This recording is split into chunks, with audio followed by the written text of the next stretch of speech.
The two big numbers we look at on a conventional side or a consumer loan are your credit score and your debt to income. So your debt to income really is the big number, because a lot of people don't realize that deposits are what we lend out. Yeah. So it doesn't make sense to us to just lend money out, then that's not how a good bank functions.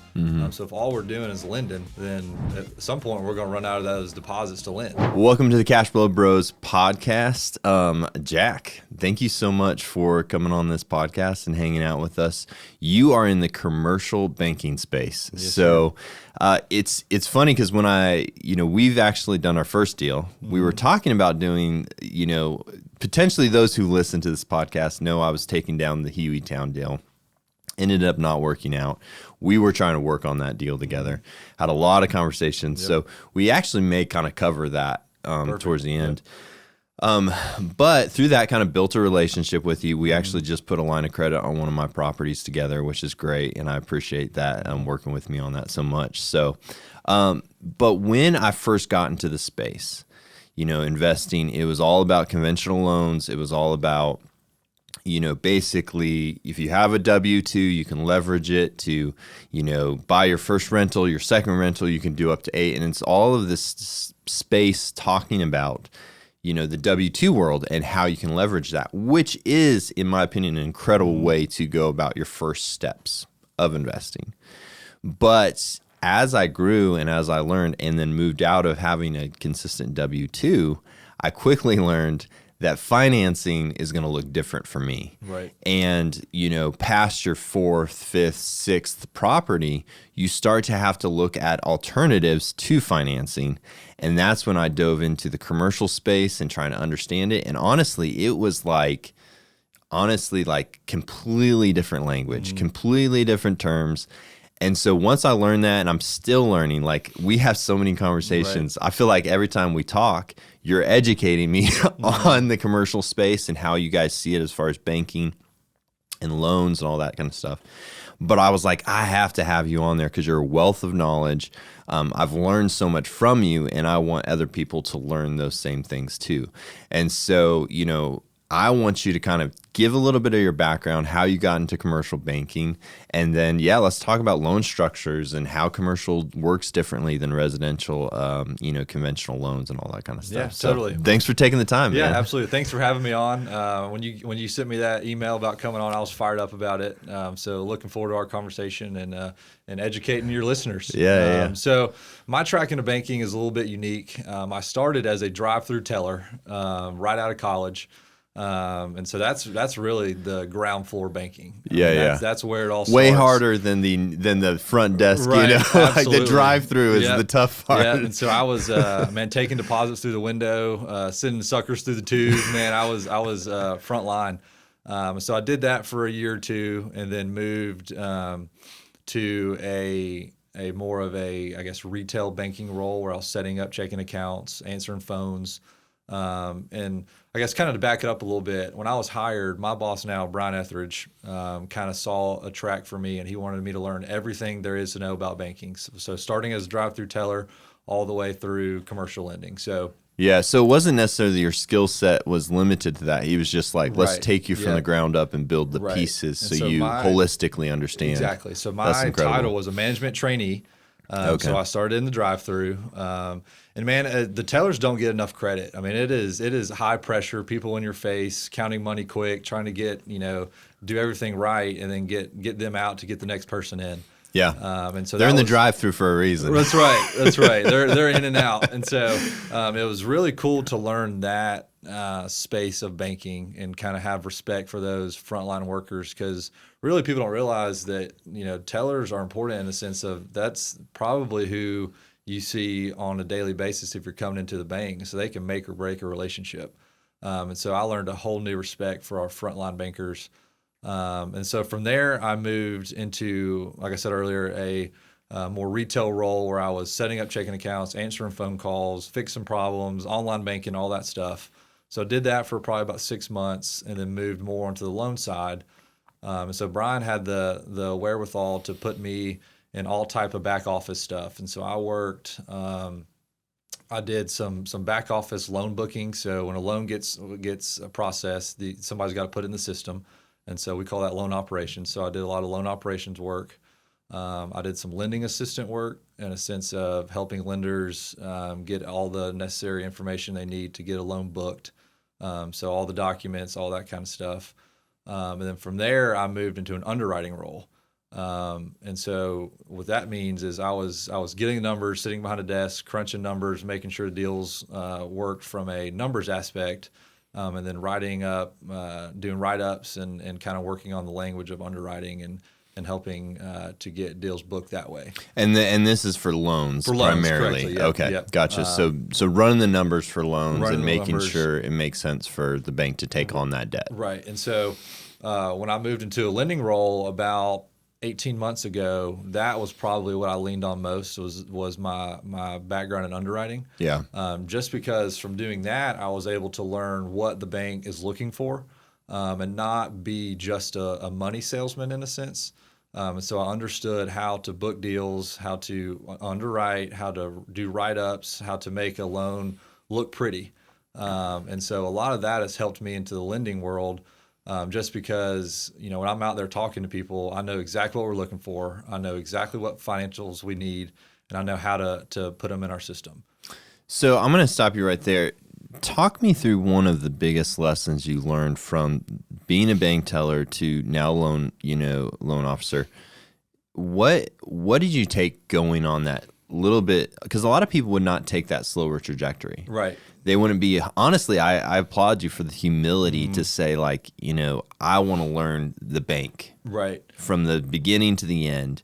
What did you learn through that process of maybe what would a lot of people would see as a slower career growth than some? Right. So I would say the biggest thing I learned is you got to be willing to do anything and everything to make the bank go.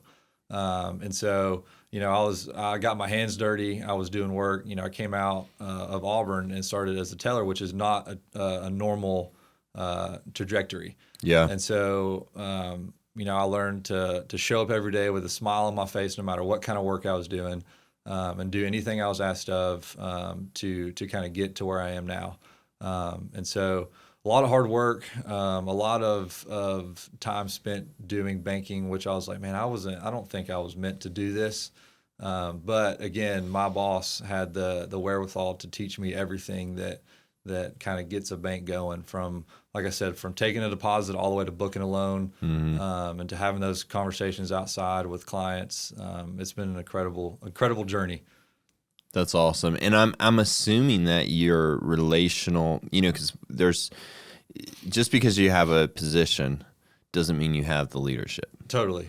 And I'm assuming that because you have taken the time in the process, you have more relationships, right. You have more knowledge of how people are operating. You have a empathy for the person at the front line. Right. And so the way you interact with them is different than maybe someone else. Right. And I'm sure that has paid off in dividends on your leadership at Riverbank. Right, absolutely. There's kind of a respect factor that comes with starting from the bottom and working your way through. Yeah. And so it's been really cool to be able to know, the frustrations and all of the problems that everyone in the bank deals with. And so, like you said, I have empathy for kind of the whole process. Yeah. And so knowing how the process works, I know, if our loan operations lady can't get to this today because she's got 10 other loans she's working on, I understand that because I've done it. Yeah. And so you've been in the weeds. Right. I've done it. Right. You can't, and I'm assuming you can push when that, like, hey, like, I think we can actually knock this out. Right. Yep. How can I help you? Like, can I facilitate this, the structure and get this prepped a little better so that you maybe can get through this next loan and stuff absolutely. like that. And so kind of, my time in lending assistant role, I'm able to help my loan assistant out now too, because if she's got a young daughter and if she needs to take some time off to be with her daughter, I can step in and kind of take her role on for, a couple of days and help her out. So that's been a really neat experience for me. Man, that's incredible. So, all right, I want to bridge into basically give me an overview for those that may not talk to me like I'm 5, because sometimes I act like it. Let's be honest. When we get hungry, we all kind of act like we're 5. Like, where's my peanut butter and jelly sandwich? But So take me through the basics of understanding the differences between someone who is familiar with a conventional loan. Mm-hmm. Maybe they've purchased their own property. Maybe they've bought a rental or two with a traditional 30-year mortgage because they have a W-2 and have access to that. Right. Take me through that versus how commercial works and the differences and the nuances and some of the stuff that is the same. Right, totally. So in the two big numbers we look at on a conventional side or a consumer loan are your credit score and your debt to income. So your debt to income really is the big number. And I know that that's kind of a buzzword. Everybody hears DTI or debt to income. And so your debt to income is you take your gross income, so your monthly gross, and then divide it by your monthly debts, and that's kind of how you get your debt to income ratio. Yeah. And so for us, I'm sure this is pretty industry wide. We look at a 42% debt to income, and so we want your debts to be less than 42% of your income. And that's the monthly payments you're Monthly. making to that. Right. It has to be covered. Is that your net or gross income? so that's gross. Okay. So that's a big difference between commercial and consumer. And on the consumer world, we look at gross income. Commercial world, we do not. Okay. And so that is a big difference. But debt to income, 42% that can happen fast. So you're thinking if you got a pretty stout, first mortgage payment on your home, you got a car payment, you got a couple credit card payments, then your debt to income, depending on what you're making, could skyrocket. And then when you add another property on top of that, that 42% is pretty easy to hit. Yeah. And there is some wiggle room there, but we don't like to go much above 42%. Will you take into account the current income from the property being purchased towards the income overall, or is that not qualified income yet because it hasn't actually happened? So Does that make look sense? at it but again, if you're buying a commercial property, we would typically run that on the commercial side. Correct. And so that's when we wouldn't even take debt to income into consideration. So if we know from the beginning that you're buying this as an investment property, we would go, all right, this is going to be a commercial loan. Let's run this commercially. If you're buying a vacation property, we would then look at it from a consumer debt to income ratio. Gotcha. And so the big numbers we look at from a commercial side, we take credit score and all that into consideration, but we really look at global debt service coverage. And so that's how many times does your income cover your debts. And so our number that we're trying to hit at the bank is 1.25 times. So if your income can cover your debts 1.25 times, then we're good to go. And again, kind of going back to our conversation earlier, there's a lot more that plays into that. I mean, there's relationships that play into that. Deposits are a big thing that play into that. And so that number, depending on the client, can we can go down a little bit on that number. But it's all about relationships when it comes to that. Yeah, so it's a bendable, and I would say that my understanding of it is also its climate of the current financial systems and how how expensive is money for you, right? How expensive, how much riskier is it to borrow, right? And then that number of 1.25 can shift maybe marginally down or up, right? But you're not gonna be at a 1-to-1. No, right. If you're a 1-to-1, we'd say, it's been nice knowing you. Appreciate your time, but this probably isn't right for us. And it goes back to your experience of underwriting. You probably can hear a deal, right? And it's close, right? Exactly. Or if it's a 1-to-1 and you're like, hey man, like we're not even in the ballpark. Let's not even take the time to underwrite this. Right. And so I know we had these conversations when I first started talking to you before I even knew any of your finances. Hey, look, here's the numbers we have to hit. If we can't get there, then this just kind of is what it is. Right. This kind of goes back to, I think I heard somebody on social media say facts don't have feelings. And so the numbers are the numbers. Yeah. And there is some wiggle room there. And like I said, deposits and relationship and character, that all plays into it. And another big one is, loan to value, loan to cost. If you're going to put down 50% on a house and your debt service coverage is 1.1, then that looks a lot better to us because we're in a good loan to cost position.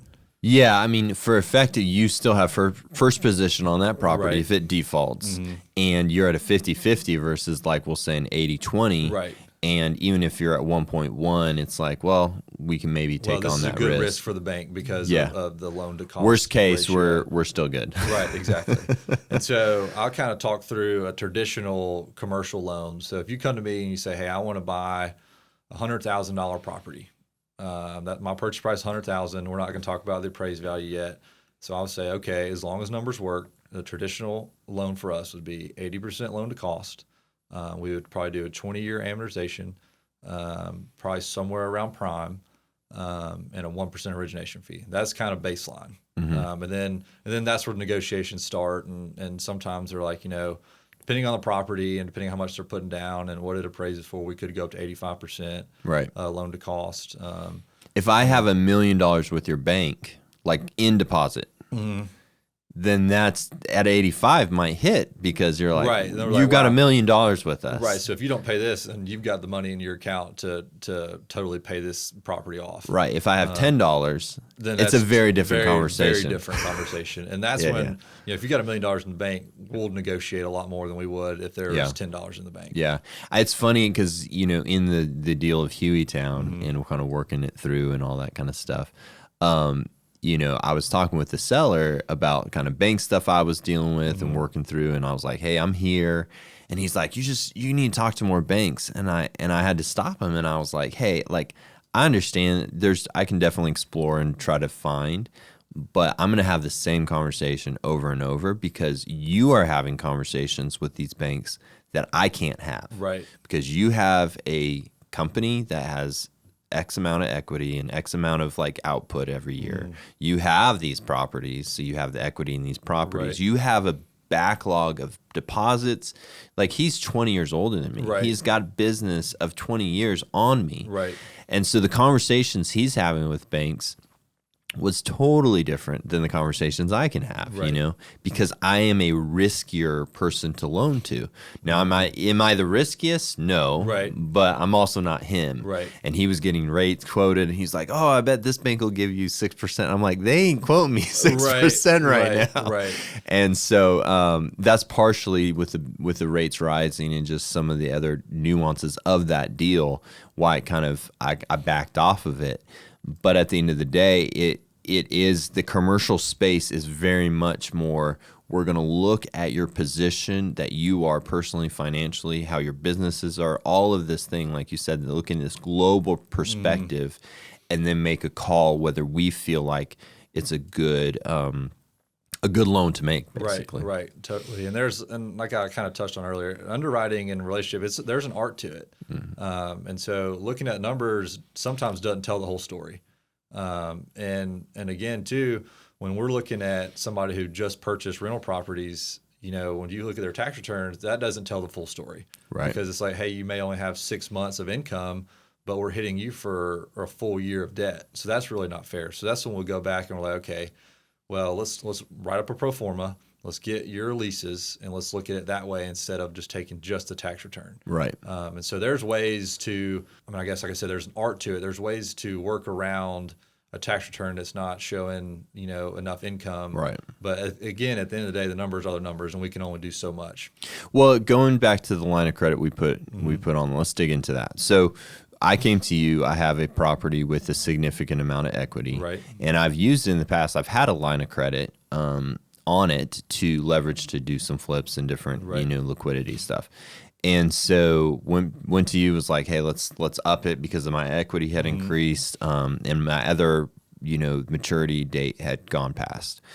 And we had the conversation where some of my income on some properties wasn't looking as good because I had bought a portfolio that actually had hit a pretty high vacancy.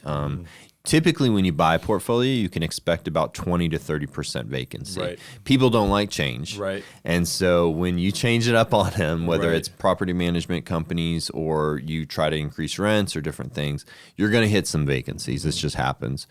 the person, if the portfolio stayed in that person's name, like say they didn't move, they probably would experience 10% vacancy. Right.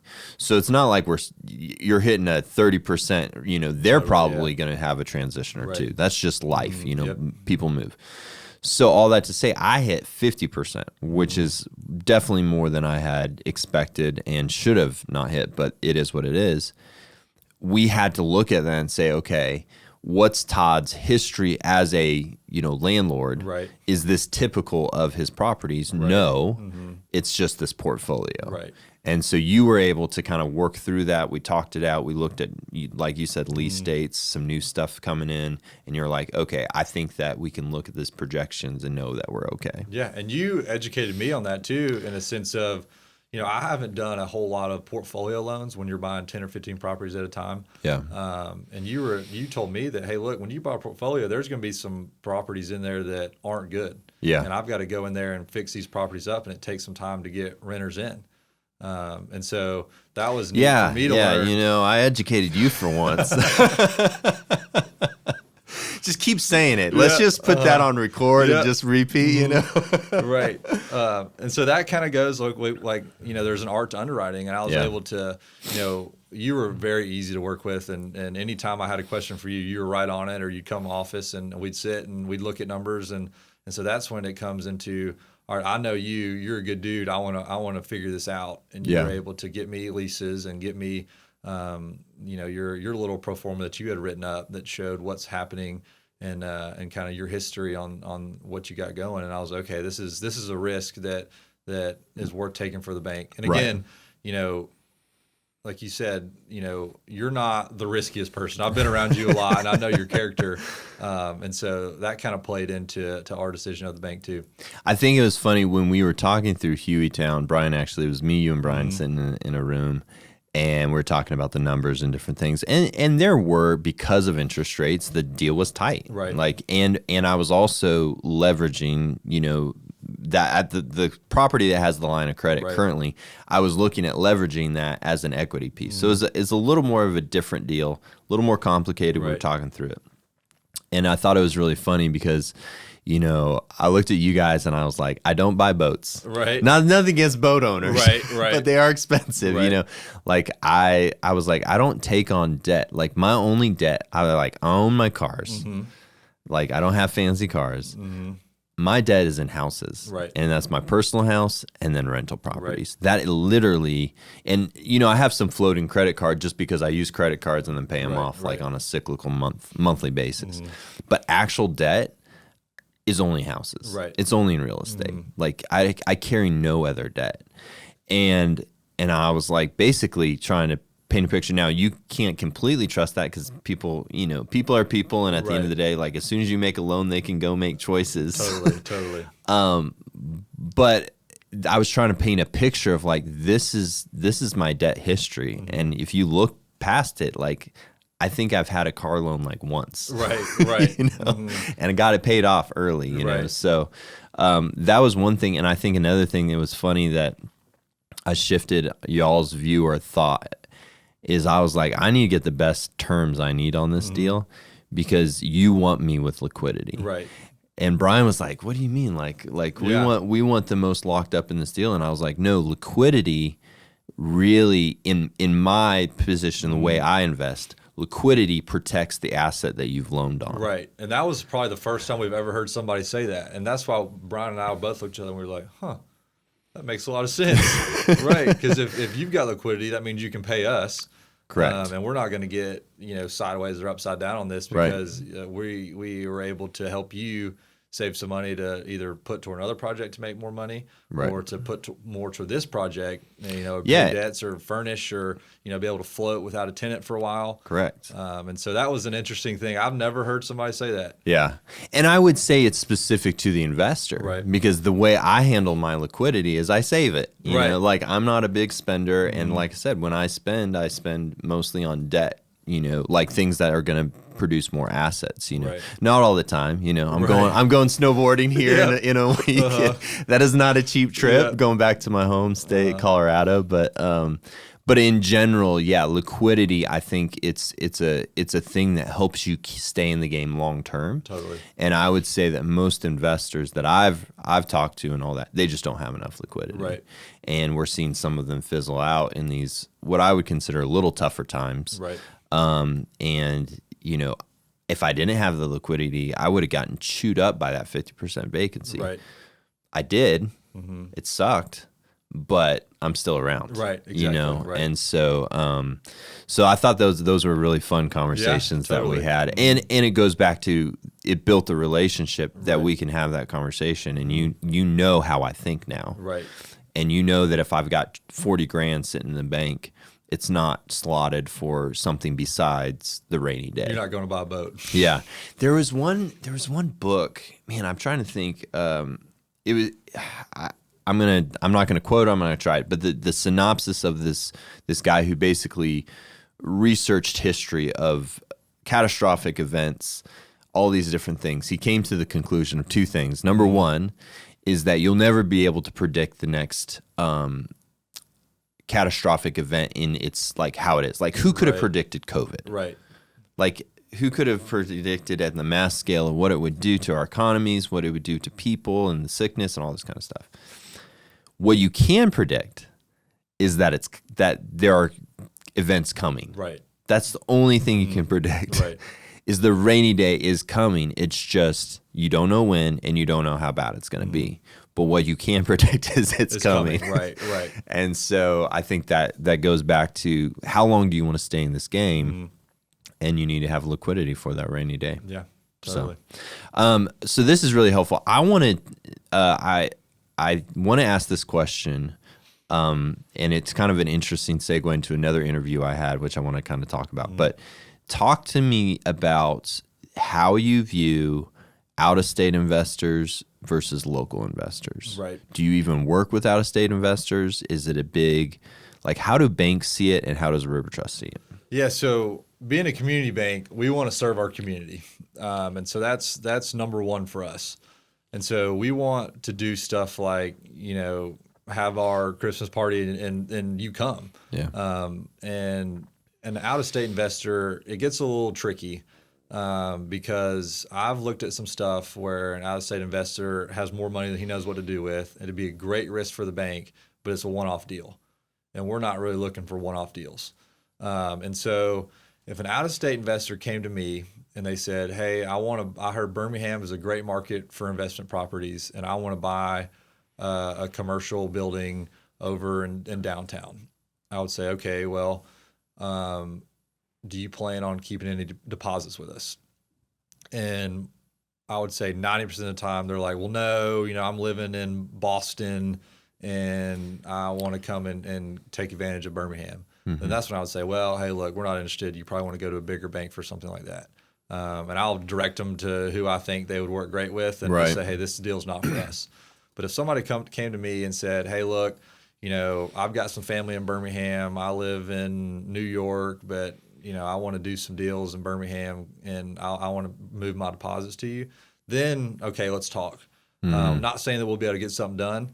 Just because the out-of-state just brings in a whole nother level for us. Because then we say, okay, we've only got so much money to lend out, and why would we take up some money to lend to somebody in New York when we can lend to somebody that's right here in Birmingham? And so who will probably do a deal if you treat them right, do more deals. Right? Yeah. And so if somebody's looking, okay, hey, look, I got ties to Birmingham. I went to the University of Alabama. I got my parents live in Birmingham. And, I've moved off to New York, but I want to do some deals in Birmingham. Then it's okay, you've got some ties here. Yeah. This is more something we'd want to look at. But if you're coming to do a one-off deal, we're not interested.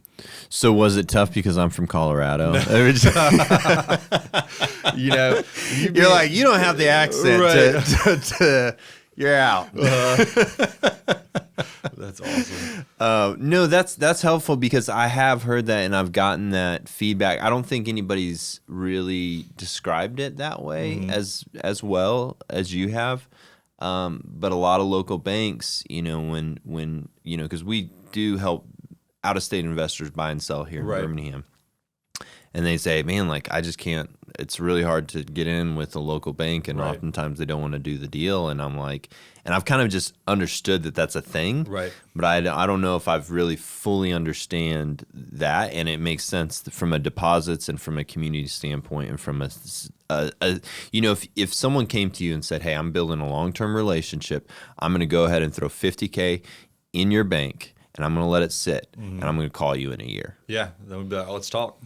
And then in that year, I'm going to do a deal with you. And we'll see. It'll be a small deal. I'm going to build that relationship. And in 5 years, I want to be doing big deals with you. Right. That would be a totally different Totally different, conversation, because they're proving to you that they're committed to your bank and to building that relationship versus the one-off. Right. And a lot of times the out-of-town investors somehow get my number, don't know how, and they call me and say, hey, found your number online and saw that you're with Riverbank and Trust, and I want to buy our rental property. I'm like, well, man, I don't know you. You don't know me. Yeah. And you're looking for a one-off deal, so we're not interested. Yeah. And, you know, a lot of times I've looked at numbers and I'm like, man, this would be a great deal for the bank. I mean, Yeah, this guy yeah. crushes it. This is a great risk to take. Yeah. But being a community bank, that's not what we're here to do. So what would your advice be to out-of-state investors who either A, want to build a relationship? Let's just start there. You want to build a relationship. I kind of threw an idea out there. Yeah. What would you like to see from an out-of-state investor? Deposits. Okay. So if you come Show in, me the money. if you come in and say, hey, look, I want to build a relationship with you. Yeah. I know I don't live here, but I want a community bank in Birmingham to help me out with my goals. And I'll say, all right, let's get a deposit relationship going. You know, let's somehow figure out how to get you to Birmingham. Let's meet. Because if you're buying properties in Birmingham, you probably need to come look at the properties in Birmingham. Yeah. So when you're in town, let's meet, and then let's kind of get a feel for each other and then go from there. But deposits are very big to all community banks, not just us, just because that's where the relationship starts. Yeah. I mean, if you want us to just lend you money, even if you're in Birmingham, we're probably not the right fit. Yeah. Because a lot of people don't realize that deposits are what we lend out. Yeah. So it doesn't make sense to us to just lend money out, because then that's not how a good bank functions. So if all we're doing is lending, then, you know, at some point we're going to run out of those deposits to lend. And so we're real big on any type of relationship right now. Let's get a deposit relationship going. Yeah. And I know we had that conversation from day one, saying like, hey, look, I'd love to work with you, but the only way we're going to work with you is if you move some deposits to us. And which I still need to move the money. But we're in process. We're in process. That's We right. created the account. That's So right. yeah, I'm actually moving. So I have one of my LLCs, which really holds all my real estate, realtor side of income and everything. I had run that through my personal, and actually one of the objectives for this year was to clean up some of my finances and honestly, like, get the buckets in the right buckets, you know. And so that's what I'm moving over to you guys is my basically my LLC income. On the day-to-day is going to start rotating That's what through you're your moving bank. now. I'm So- going to keep working on you. He's like, I want all the business. No, that's super huge. So if you are not necessarily in the mindset of like, I want to create a long-term relationship with the community bank, which is fine, what would your recommendation be to a out-of-state investor to build a relationship with maybe a larger commercial bank to still get some deals done, you know, like a Regions or whatever it is, you know, like what does that look like? And what are some tips there? I would probably call a big bank, and because they, you know, the bigger banks have so much deposits, just because, you know, what happens in banking is, you know, whoever you set your checking account up when you're 16 years old and you're lifeguarding and get your first paycheck is normally who you bank with for the rest of your life. Yeah. And so the big banks have all those checking accounts, and, you know, those people, a lot of people only maybe have a mortgage and they're not investing. And so, you know, they're just deposits for them. And so the big banks are more willing to go lend out to a out-of-state investor. But the one thing about the bigger banks is they're kind of revolving door when it comes to the relationship managers. And so sometimes it's hard to build a relationship just because there's so much movement in bigger banks. And so, you know, if you're trying to build a long-term relationship where you have your banker on speed dial, I mean, I would say community bank's the way to go. Yeah. But out-of-state investors may not have that opportunity because they're looking for one-off deals. So I would start with the big boys. Yeah. Call a PNC, call a Truist, call a Regions, and go from there. And you may just have to ultimately realize that that is your pathway, and every time you want to do a loan, you start at square one. Right, and you have to shop it around. You shop it around, and you hand out your financials, and you just really do the grind work every single time versus like, you already have my financials. Right. You're going to be my first call. I don't know if you even knew that, but you're not on speed dial. Right. I'm not in your top 5 favorite. Remember MySpace when you had like, what was it, a top 8 or something MySpace like was that? a little before my time. Oh man, see, now I'm dating me. Okay, so it was so funny because it was similar to Facebook. I don't even know if you can pick top friends on Facebook. I don't think you can. Maybe you could have. But there was a space on MySpace. I'm dating myself, but this is really funny because you could select who was in that. Right. And it was almost like what is currently now relationship status for like, Facebook, like I'm dating this person now. Like if you liked a girl or a guy, you would put them in your top and you move them kind of like edge them into the top 8, That's funny. And then it was like, oh man, like there's something there. It was really funny. But all that to say is, yes, you will be a call that I'll be like, hey, this is the deal I'm working on. You already got my financials. Right. We already have deposits. We already have loan. Like I'm not having to start at square one with you.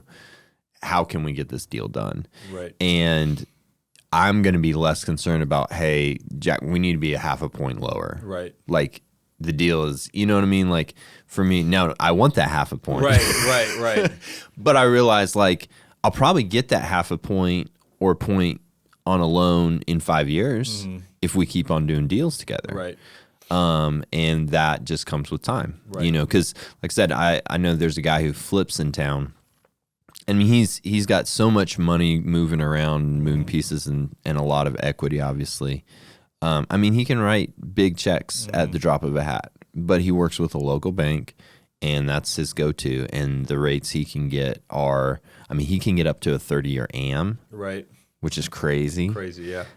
His rate one time, while he was quoting me rates of just roughly what he could get, and they were 2 points lower than I could get. Yeah, and it's just like at that point, your money's making you money, Totally. So, but it didn't start there. Right. He's been flipping for 30 years, and he's probably had the same banker for 30 years. Yeah. I think he had. Yeah, and so, talk me through. Sorry, I want to circle back. An interesting thing that I did learn from another guy. The banks. So he's specifically on the Gulf Coast in Orange Beach, right? And only local banks will lend, right? Because of this, the HOAs and the condos are so complex. Only local banks understand them to underwrite them. Right. Does that make sense? Right. So it's like it's like a flip flop for them because the local community banks and everyone surrounding are the only ones who understand that real estate. Right. And so they have to almost loan on their own community. Right. And so they work with out-of-state people because that's obviously a lot of vacation homes and all that kind of stuff.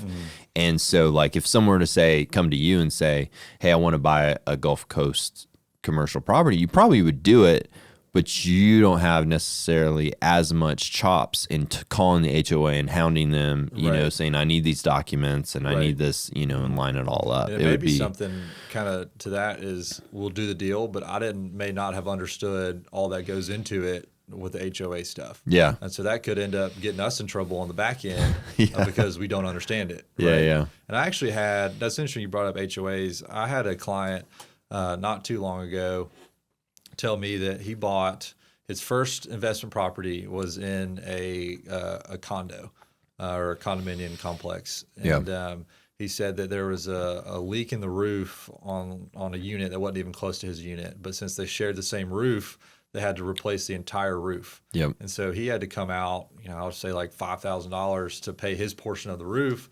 And he was like, well, man, that was my profit for the whole year. And so that is interesting that these HOAs can get complicated, and that stuff like that kind of comes into play when you're dealing with HOAs. Yeah, it was just a flip on, like I said, because here in Birmingham, all I've heard is local banks really want to stay local. They want to work with local people, and there it's like, no, I mean, you kind of have to work with the bank, and so they work with out of state people all the time. And obviously, a lot of people from out of state are buying their vacation home or investment properties on the beach. So they kind of have to loosen up their guidelines because of the, I guess, the scenario they're in of they are more vacation out of town people. So I mean, there's maybe not enough locals to just be local bank. Well, and it makes me wonder if in those processes of doing those deals there is some minimum deposit requirements. There is some like you got to open an account. Talk me through as I've gotten this in this commercial space, as I've learned more about building relationships with bankers like you. I have a few, I don't want to say it, but I've got a few commercial bankers that I have a relationship with, and by the way, they've taken me golfing, and I've yet to get out on the course with you. So just dropping a little hint there, but I know you're part of the country club at Hoover. So I just, it's goals for 2024. Right. That's right. When it warms up a little bit, we'll get you out there. But how many relationships do you feel like would be good to have? I feel like I kind of know where I'm comfortable, and I'm kind of realizing like I don't necessarily want another bank account. Right.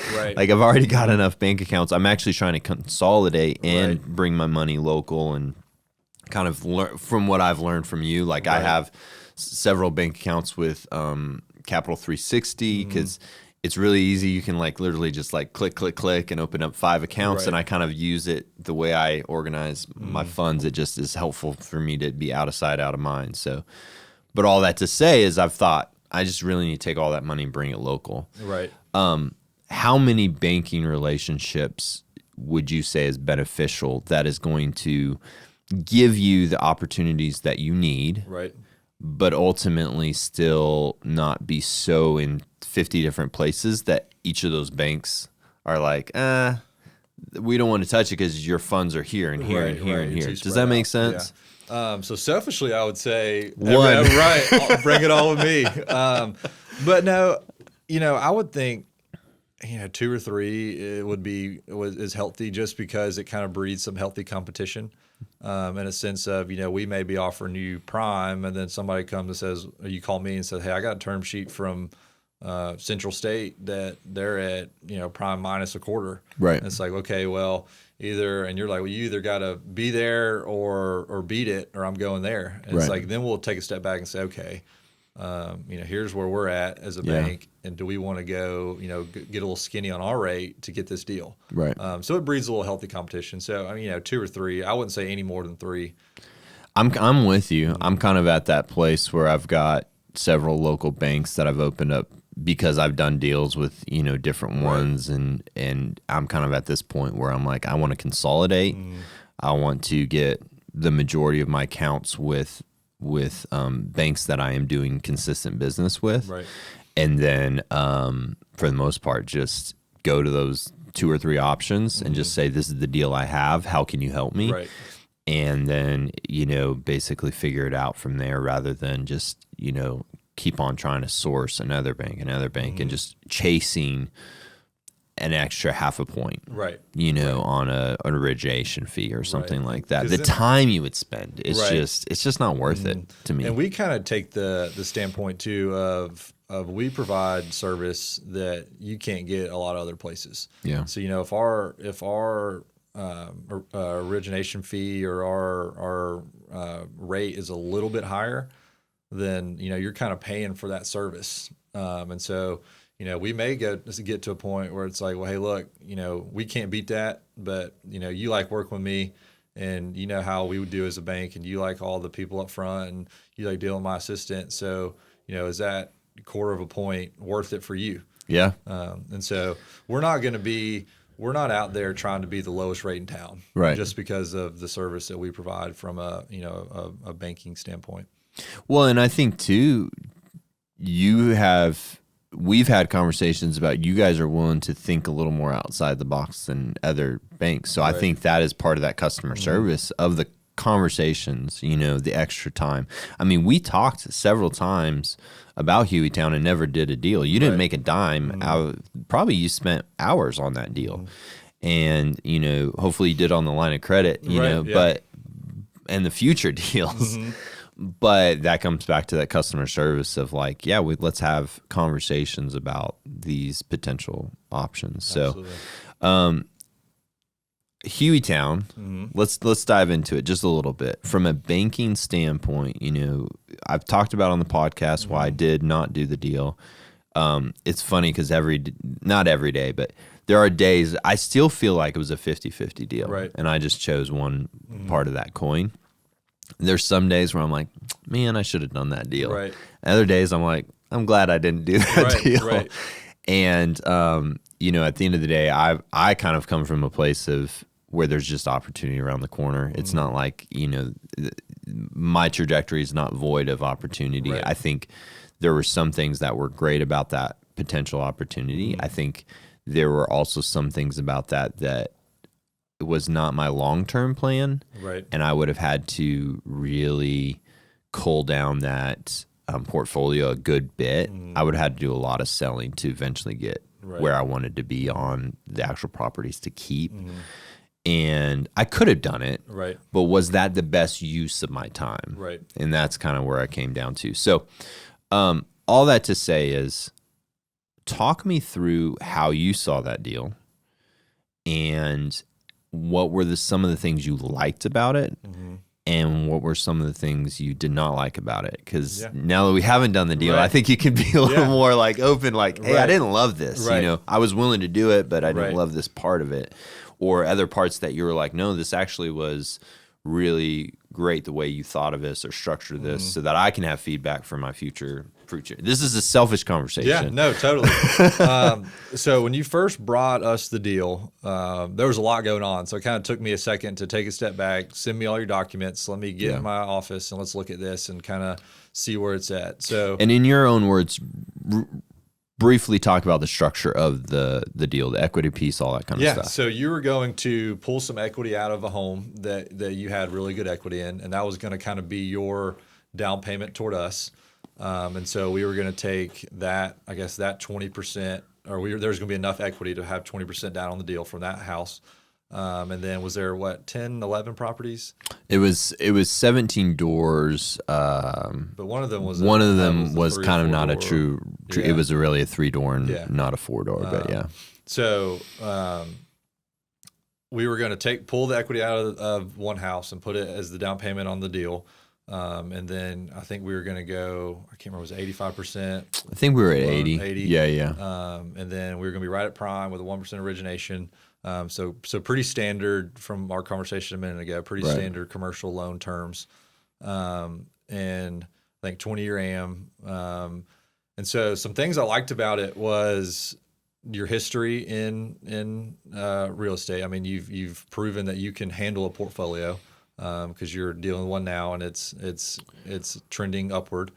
The guy that was running it didn't seem to me that he would have put as much effort into upgrading the properties as you would have. Maybe I'm wrong on that. I don't know the guy, but it seemed like you were going to get in and fix some things up and be able to up rents. And then, I guess one thing that I wouldn't say didn't love, but one thing I was going to keep my eye on was the vacancy that you're going to have to fix those properties up. Yeah. And that's kind of when you started talking about, hey, I need to keep my liquidity. Don't squeeze me out of this. Because I think maybe our first conversation was maybe 70% loan to cost. I think so, yeah. And that's something we threw out just to see if you were serious about the deal. Because if you'd have been like, well, no, I really need to be at 90, then we wouldn't have, that's like, well, hey, we're not close. But, 80 is totally fair game. Right. And so, that was when you came in and said, well, I'm going to have to fix some of these properties up. I'm going to have to some of these are going to turn over. And so it may not cash flow 1-to-1, at least 1-to-1 in the first year or so. Mm-hmm. And that's when you're kind of like, I need my liquidity to do this, so don't squeeze me down to 70%. Yeah. So that was probably the biggest thing that was, again, it wasn't that we didn't like it, because this happens when you do portfolios, but it's something we had to keep an eye on. And I'm trying to think. One thing I think that y'all gave me feedback, which I had some mixed feelings about as well, the commercial side of it. So there was a commercial building in this portfolio. It was 4 doors, quote unquote. It really was truly 3 with like kind of a back storage area. And it was merging residential with commercial. And to be honest, like most of the banks I talked to did not want to have them in a co-loan, like a loan together.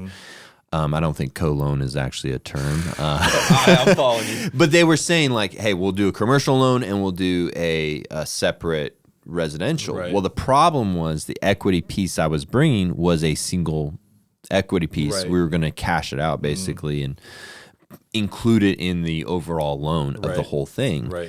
And I needed that to, and I also, that commercial building cash flowed a little bit more than the debt it was taking on. So I kind of needed it to offset some of these other properties that the rents needed to be upped on. And so the deal as a whole worked, but you started dicing and splicing and it started to fall apart. And you guys were the only ones, well, there was another bank, but you guys were open to the conversation of how we can merge them. That said, I think it brought a complexity to the deal where we're kind of underwriting 2 separate asset classes. And it made for a little bit more complicated, even on my end of like, how does this stabilize? And what happens if I go vacant here? And like, what happens if a roof goes out on the commercial? Because that's a lot more expensive than a roof going out on a residential property. So how does this all balance out? And it was one of those things that was, even for me, a hurdle that was hard to get over. And so the way that we look at these kind of deals, and being at a community bank, being able to get creative, and it sounds like you might have had some difficulty with other community banks on this idea, but we kind of look at it as purpose-driven. So what are you doing with these properties? So they were all a commercially driven in a sense of like, you weren't buying the other 10 doors to be, or the other, the more residential properties to be a vacation home. You know what I'm saying? So it was all to make money. And so that's kind of how we looked at it is, okay, so this is all purpose-driven for commercial. So we don't have a problem of putting this all in one. But I do remember Brian had a good point that I thought was a good point. You may not have, about the commercial property was to pull the survey to see who owned what. Because I think there wasn't a survey done, or you didn't have, or he didn't. The original owner didn't have one, so he was making sure that you owned the parking lot with the building, and not that it wasn't someone else's parking lot and you just owned the 4 doors. I thought that was a good point that he brought up there. He had also talked about like, hey, do you have any geological, like I don't even know if that's the right word, but like some other tests done on the property, because when you get into commercial, some of that's important. Because was it a gas station way back in the day, and is there underground tanks that could cause you problems down the road or stuff like that? So that that's what you get when you've been in banking for 30 or 40 years. You kind of, that he's probably been bitten by something by that in the past. And so he knows how to ask those questions. And we probably, if we had gotten further down the road, those questions would have had to be answered, which would have been fine. But I think that would have been good because it would have covered my back. Because like, say we do the deal, and then I try to sell it on the back end, and it was a gas station before. I didn't know it. The guy who I bought it from didn't know it. But all of a sudden, for whatever reason, something changes in the book for Hueytown where you have to have these surveys or something happens, and then all of a sudden you can be stuck with that in your portfolio because sell it and then maybe not cash flow anymore. Somebody moved out, and then what do I do with this property? And you're up a river. So those due diligence and that was, I think, the variable that was like, we could definitely dig in and solve that, but it was definitely a hurdle. And that's a couple $1,000 hurdle to get those tests done. So it's one of those things that, do I want to spend $5,000 to get all these, these ground tests done, and then hear the news that I didn't want to hear, then now I'm just, all right, I just wasted $5,000. Yeah, I mean, I don't look at it as waste. I look at it as opportunity cost. I mean, I did a deal in Homewood where I made some mistakes on earnest money, and I lost $5,000 on it. I went in hot with the non-refundable, and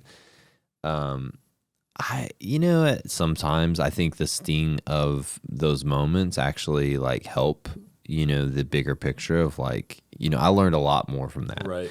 And there was $5,000 attached to that lesson. Right. So I feel it, Right. Totally. and I think it's going to help inform my future, for sure. So, this has been like, I think the depth of understanding that you have, I feel like we just got the tip of the iceberg on some of the commercial stuff, but I think it is really helpful to understand that commercial banking effectively does not have to have the same restrictions. And so it is more about deposits. Right. It's about relationships and longevity of that relationship. Right. Talk me through what, I always like asking this question, because we have this conversation, we dialogue about things. What questions should I be asking about commercial banking, or what do I not know that I don't know? Right. Yeah, that's a tough question. I feel like every time we talk, I'll say something. You're like, wow, that's something I didn't know. I just don't know a lot. Right. No. Oh man, that's a good one. You may have stumped me there. Because at the end of the day, there's a lot of similarities. Right. Underwriting, like you said, at the end of the day, a loan has to have debt service coverage. Right. But like, how is a decision made in the commercial world? Like residential, like conventional loan, it goes through the process. They underwrite it. It hits the mark. It doesn't hit the mark.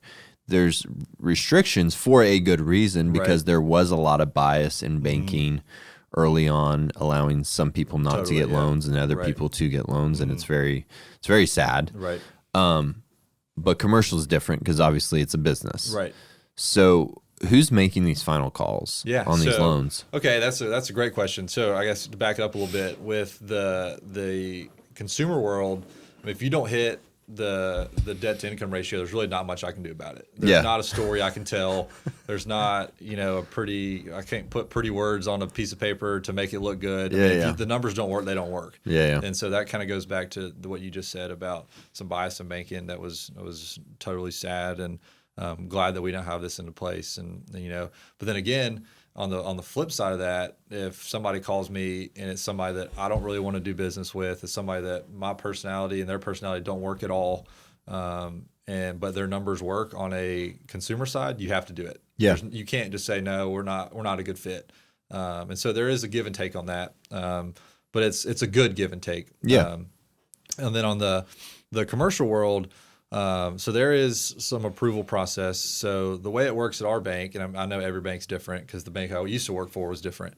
But our market president, so Brian, my boss, can approve up to $500,000, and that's total exposure. And so like if you have a loan for $300 and you come and get another loan for $300, your total exposure is now $600. He can't approve that secondary loan, right? So because the exposure goes over his limit. So anything under 500, I'll underwrite it up and get it to him, and then we'll have a conversation about it. And then he'll either say let's do it or let's not do it. Anything over 500, up to $2 million, goes to 2 members of our senior loan committee. So our loan committee is all of our executive management in the bank, and so if a deal, I guess we'll get there in a second, but 2 members of senior loan committee can approve up to $2 million. And so when it goes over 500, it normally takes, there's another depth you got to go to. You got to sometimes write up a longer memo on the deal. So it makes it a little bit more complicated, and it takes a little bit longer to get done. And anything over $2 million, we have to present to our loan committee. And so that is, you get a deal ready. You have to have it submitted to our loan committee group by Friday. And then we present on Tuesday mornings. And at no point is the actual loanee, I don't even know if that's a word. Right. Like, I'm not going to the committee. You're not, no. So effectively, you are my representative. Absolutely. And it's funny because I've been asked by you and other commercial bankers, they were like, give me a write-up, give me a history, give me a thing. And I actually have a PDF with a picture of my family and like a little bit of my info. You already sent it to me. I already had all I needed. But I learned that through just these conversations because you're having to effectively say, this is who Todd is. Right. Like, here's the numbers, but who is Todd as a person? Right. Like, has he been in jail before? Right. Not that that would exclude someone. They could have turned their life around, but that is a part of their story. Absolutely. It's like, no, this person has actually made a huge shift in their life. Now they're this big real estate investor, and it's like, wow, that's amazing. But did he do that yesterday, or did he do that 14 years ago? Right. Two totally different stories of someone's choices they make in their life, and you have to do that on the part. So I would encourage anyone, thinking about doing a commercial loan, give them that personal information, give them a write-up of all the properties you own and the history of those properties and how you have managed them, so that you have more ammo to go into these committees and stuff and have these conversations. Right. And that's when it really falls back to a relationship. I mean, if I had a guy that called me and I didn't know him, and he seemed he was a good guy, and I took it to loan committee and didn't know anything about him, and they started asking me questions, and I'm like, well, I don't know. And they're going to be like, well, I don't know if we should do the deal, right? Because if you don't know anything, if you don't know, then why would we give this guy $2 million? Right. And so the character piece is huge, and so getting a relationship with your banker is big when it comes to these deals that can get up in size. Yeah. Do you feel like, Hueytown was up there. It was a loan size of 900. Yeah. It was or maybe it's 8 something. Was that almost like a little presumptuous of me to want to try to get a loan, like the first off of that size? No, because, we kind of take a stance, if it makes sense to the bank, then we'll do it. And so the deal made sense. The numbers worked, and you were willing to come up there anytime we asked you to either hang out or look at numbers, or so I got to know you pretty well in that month or two that we were talking about the deal. Yeah. If you'd have said, let's get $900,000, and then you sent me the numbers and it didn't work, maybe that would have been a little a little hard ask. But if everything worked and you were willing to move deposits to us, and you were probably going to set up all your rent roll through us on that deal, then no, it's okay. This is super helpful. So different tiers basically get different committee level of need to get things approved, basically, and pushed through. Wow, this has been super helpful. Yeah. Man, I appreciate it so much. Hopefully it's helped people understand as they move into either purchasing portfolios or, even working with moving away from W-2. Like, you're going to have to get into commercial banking at some point. And I'm hoping that this opens up the door for people to understand basically how it works, that it is different, and that there's nuances to it. And if you learn those nuances, you can be more successful. And at the end of the day, network is your net worth. Right. Like, Absolutely. whether it's banking or if it's buying real estate or, connecting with wholesalers, like all of it at the end of the day is who do you know and can you get the deals done and ultimately make everybody win, you know? So I appreciate your time. Tell me how people can get a hold of you and a little bit about your bank, like how they can kind of work with you. Yeah, so I'll give a little 2-minute synopsis on Riverbank. So we were created in 2006. Our CEO left a previous bank and wanted to start his own, and ended up through family and friends was able to raise $25 million. Nice family and friends. Yeah, so I was about to say probably a lot of family and friends. But that just says people believed in him, and they believed in his family and who he was as a person, and they got this bank off the ground, and it was only in the river region, so that's why it's called Riverbank and Trust. The river region of Alabama was Wetumpka, Montgomery, and Prattville. And so they started there, and then now looking at 2023, we've just hit $3.2 billion in assets, which tells you we're big enough to do anything you want us to do, but we're small enough to still answer our phone. And so I think that's kind of being able to get your banker on the phone is a cool thing that we pride ourselves on. I think we have 25 locations now in the state. Wow. So we're everywhere from Huntsville all the way down to Mobile. I think our next move, and don't quote me on this. I didn't. Our Yeah, CEO it's didn't tell official, us, man. but For I all the think listeners out there. our next move would kind of move to the west side of the state. I don't think we're anywhere over there. So Yeah, that's great. So I would think that would be our next move is to get over on the west side of the state. In Birmingham, I mean, this branch hasn't been open but too long. Yeah, we started kind of interesting start. So when you start a bank in a market, you don't just build a big old Taj Mahal and move in the next day. So we actually started as a loan production office, and I want to say it was like the 10th floor of the Galleria Tower. So we all had little desks and cubicles, and we were just slinging loans.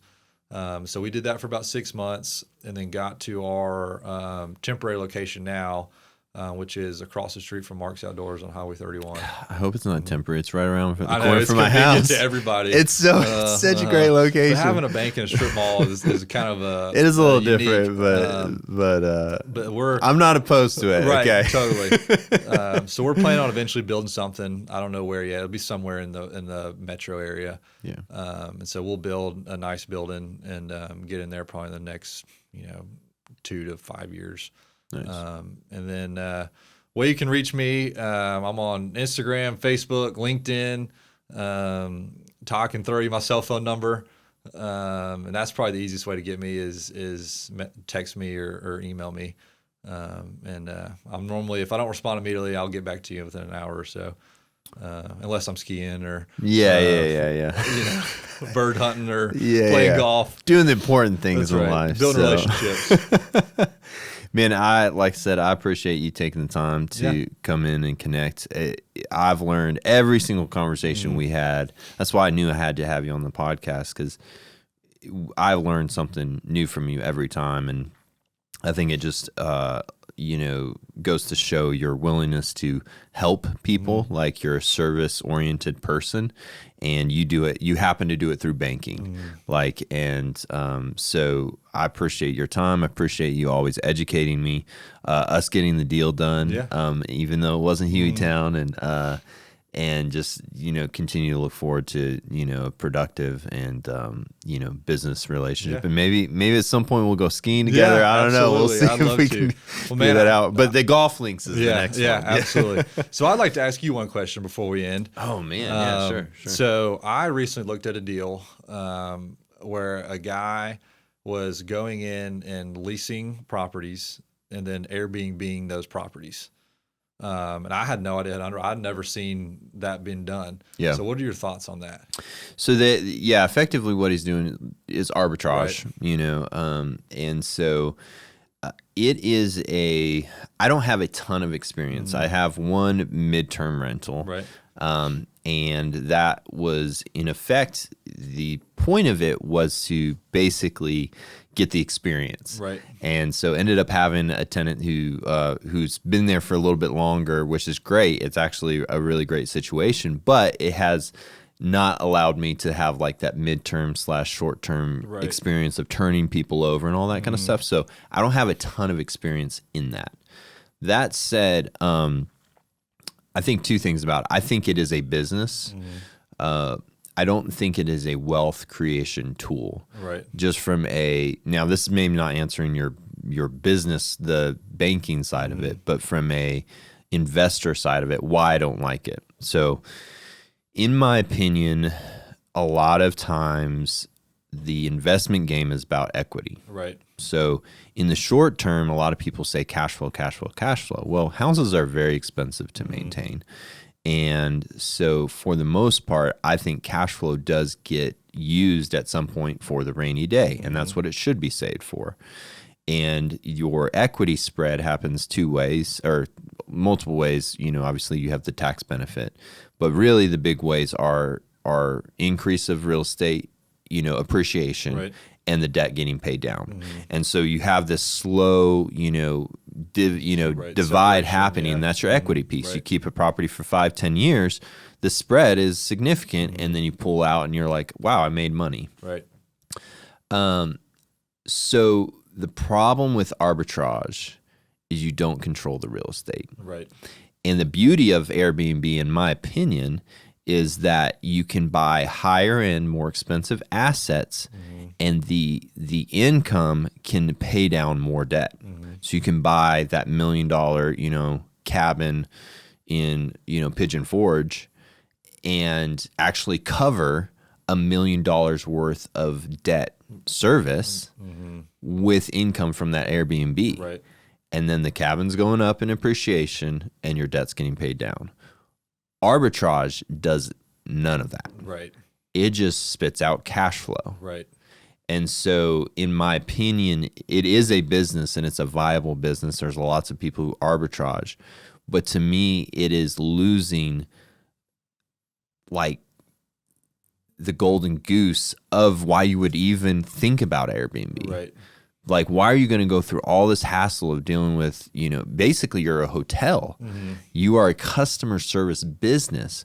Why would you go through all of that and not own the real estate? Right. It's the same thing as McDonald's. Right. McDonald's is not a burger company. They're a real estate company.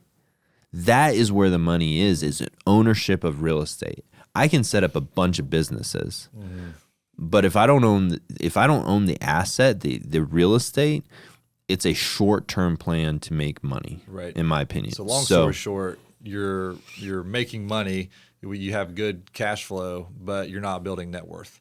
Yeah, you're not building net worth, and to that point, I mean, maybe you have less risk. If the roof goes out on the arbitrage building, right, the person you're renting it from is in charge of that roof, so you have limited coverage of risk.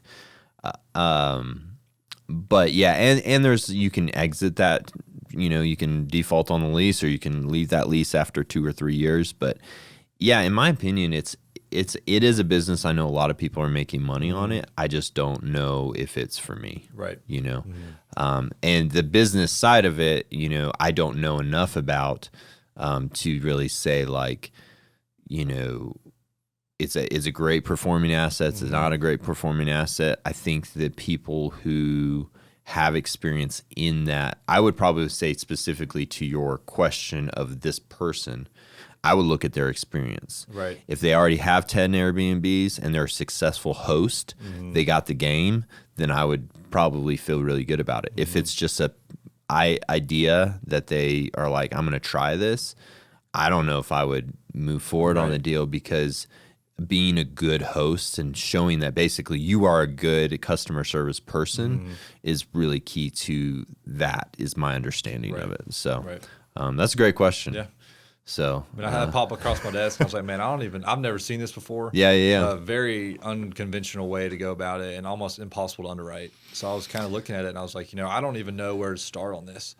Yeah, I would almost wonder if you would underwrite it with the pretense of previous rental, like arbitrage history, like if they've done it before.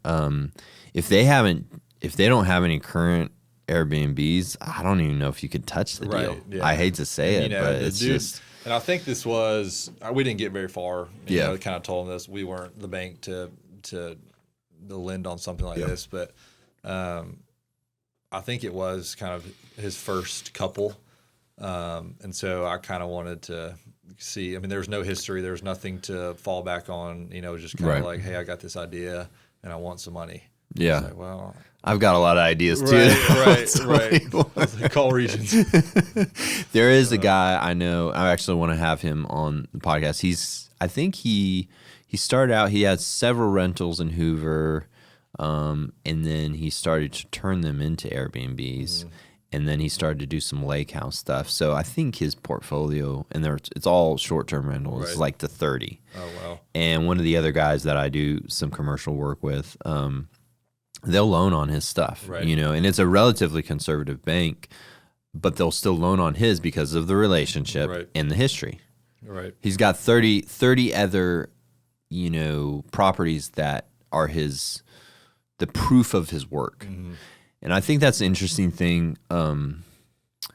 This is more life thing, and just in general, this concept of what is the proof of your work of your life, and if you have that, you can have that conversation with the banker. But if you have no proof of your work that you've done, then they don't have anything to trust.